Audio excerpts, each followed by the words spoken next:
বন্ধুরা, আজকে আমি আলোচনা করব যাদের বাড়িতে বিশেষভাবে কোনো রকম নেগেটিভ এনার্জি, নেগেটিভ মানসিকতা পরিবারের মধ্যে, তাদের জন্য আমরা পুজো করার একটা সিদ্ধান্ত দিয়ে থাকি। তো বন্ধুরা, আমরা জানি এই পুজো করার জন্য একজন ব্রাহ্মণের প্রয়োজন হয়, অর্থাৎ পুরোহিতের প্রয়োজন হয়।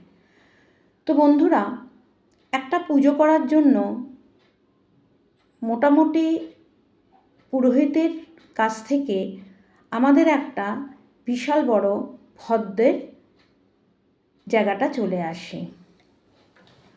তো বন্ধুরা, যাদের হয়তো এই পুজো করার সামগ্রী কেনার মতো ক্ষমতা একেবারে নেই বললেই চলে, তাদের জন্য আমার একটি ফলপ্রসূ টোটকা বা উপায় বলতে পারেন, যেটা আমি দীর্ঘদিন ধরে আমার কাছে আসা যারা ক্লায়েন্ট, যাদের পক্ষে হয়তো অনেক টাকা পয়সা খরচা করে তান্ত্রিক নিয়মে যে কোনো জিনিস থেকে ওভারকাম করার ক্ষমতা থাকে না, তাদের জন্য বন্ধুরা একটি উপায় আমি বলে থাকি। তো বন্ধুরা, আজই সেই উপায়টা আপনারা যারা আমার ফেসবুকের নিত্য সমস্ত ভিডিও দেখেন এবং ইউটিউবের সমস্ত প্রোগ্রামগুলো দেখেন, তাদের জন্য একটি ফলপ্রসূ টোটকা নিয়ে আসলাম। টোটকাটা করার জন্য যে কোনো দিন, যে কোনো সময় আপনারা এই পুজো উপায় বা টোটকাটা করতে পারেন। পুজো করার জন্য কোনো নির্দিষ্ট সময়, তিথি, নক্ষত্রের প্রয়োজন হয় না। কারণ মানুষ যখন কোনো বিপদ থেকে উদ্ধার হওয়ার জন্য সেই দিনটিতে তার একটা বিশালভাবে বেরিয়ে আসার একটা চিন্তাভাবনা চলে আসে, তো সেই মুহূর্তে আমরা হয়তো কোনো শুভ সময় বা শুভ দিন জায়গাটা আমরা পাওয়ার জন্য কাজটা অথচ আমাদের করতেই হবে। সমস্যাটা এতটাই বেশি মাত্রায় চলে এসেছে যে আমাদের আর এক মুহূর্ত অপেক্ষা করে থাকা সম্ভব নয়। তাই বন্ধুরা, যাদের সমস্যাটা একেবারে দোরগোড়ায় এসে পৌঁছে গেছে, সেই মুহূর্তে তাদের আর নক্ষত্র, তিথি, সময় বা দিনের অপেক্ষা না করে বন্ধুরা আপনারা এই উপায়টি করুন। উপায়টি করার জন্য আপনাদের সর্বপ্রথম বিশ্বাসের প্রয়োজন। কারণ জ্যোতিষশাস্ত্র এবং তন্ত্রশাস্ত্রের উপর যাদের অগাধ বিশ্বাস আছে, তারাই এই টোটকা বা উপায়টি করবেন। কি করবেন? একটি লাল আসনে বসবেন, শুদ্ধ বসন, শুদ্ধ মনে। আপনারা যারা দীক্ষিত, তারা দীক্ষাগুরুর নাম করে বা যে দেবতা বা দেবীকে আপনারা পছন্দ করেন তার নাম স্মরণ করে এই প্রক্রিয়াটি করুন। একটি মাটির সরা মতো নেবেন। সেই সরার ভেতরে বন্ধুরা আপনারা 5টা দেশলাই কাঠি রেখে দেবেন এবং দেশলাই কাঠিগুলো আপনারা এমনভাবে রাখবেন যেন সেখানে একটা ত্রিভুজ আকারের আকৃতির মতো একটা প্রতিচ্ছবি আপনাদের কাছে চলে আসে। অর্থাৎ ওই কাঠিগুলো দিয়ে আপনারা একটা ত্রিভুজ আকৃতির মতো কাঠিগুলো দিয়ে একটা আধার তৈরি করে নেবেন। সেখানে আপনাদের বাজার থেকে কিনে আনতে হবে কয়েক টুকরো কর্পূর নিয়ে আসবেন এবং কর্পূরগুলোর মধ্যে যেন সুন্দর একটা সুগন্ধি বার হয়। কিছু পরিমাণ মাসকলাই নেবেন, সাদা সর্ষে নেবেন,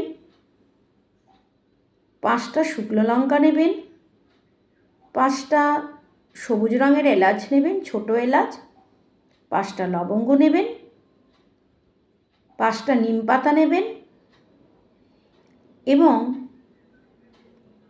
তার সঙ্গে আপনাদের পছন্দ মতো একটি ফল বাজার থেকে কিনে আনবেন।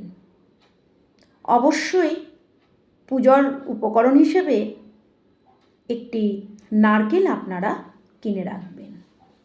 কি করবেন? আসনে বসবেন, পদ্মাসনে বসে এই কাজটি করবেন। আপনাদের যে সমস্যা এই মুহূর্তে উপস্থিত হয়েছে সেই সমস্যাটা আপনার ইষ্ট দেবী বা দেবতার কাছে জানান।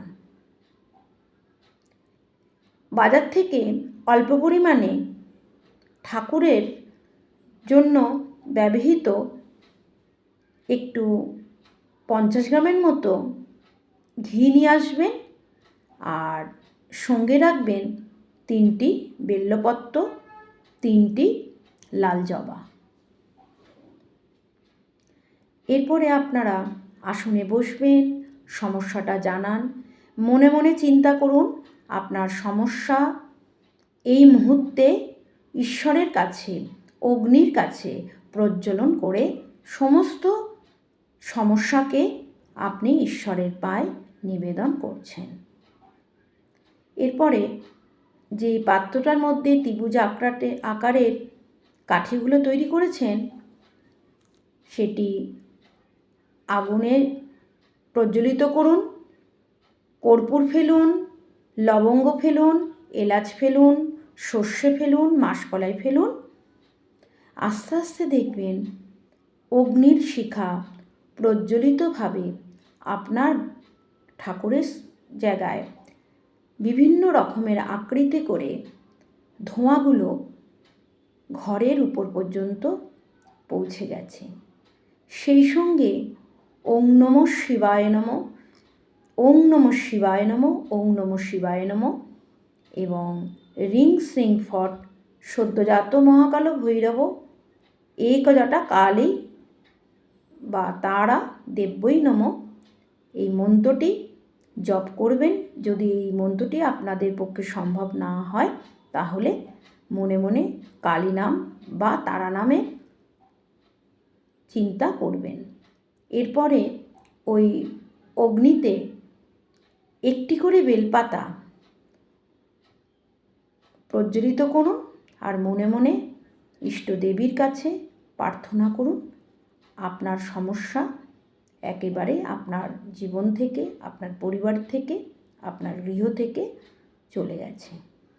তো বন্ধুরা, অবশ্যই এই কাজটি আপনাদের বলবো সমস্যার সমাধানের একটা বিশাল রকমভাবে রাস্তা তৈরি করে দেবে।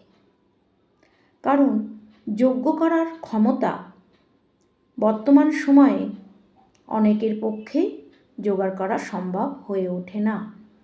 তা সেই মুহূর্তে আপনারা আপনাদের বিপদ থেকে নিজেরাই উদ্ধার হয়ে যাবেন, কারণ স্বয়ং অগ্নি এবং আপনার ইষ্ট দেবী বা দেবতার কাছে আপনার সমস্যাটা সমর্পণ করেছেন। অবশ্যই এই উপায়টি আপনারা বিশ্বাস সহকারে করুন। যদি আমার উপায়টি আপনারা করে থাকেন এবং 7 দিনের মধ্যে আপনাদের সমস্যার সমাধান হবে, তার আগে বন্ধুরা আপনারা অবশ্যই যারা ফেসবুক থেকে দেখছেন তারা আমাকে ফলো করে লাইক করুন, কমেন্ট করুন, শেয়ার করে দিন, অবশ্যই সাবস্ক্রাইব করুন। আর যারা ইউটিউব থেকে দেখছেন তারা লাইক, কমেন্ট, শেয়ার এবং সাবস্ক্রাইব করার সঙ্গে সঙ্গে বেল আইকনটি ক্লিক করে দিন। তাতে করে আপনাদের কাছে আমার দেওয়া সমস্ত তথ্য বা ভিডিওগুলো আপনাদের কাছে পৌঁছে যাবে। যদি ভালো লাগে তাহলেই অবশ্যই বন্ধুরা আমার কথাগুলো শেয়ার করবেন এবং ভিডিওগুলোর যে টোটকা আমি দিলাম সেটা অবশ্যই প্রয়োগ করে আপনার উপকার হলে অবশ্যই সেই ঘটনাটা আপনারা আপনাদের মতো যারা সমস্যায় পড়েছে তাদের জানাবেন। এর জন্যে কোনো অ্যাস্ট্রোলজার বা তান্ত্রিকের সঙ্গে আপনাদের যোগাযোগ করতে হবে না। নমস্কার।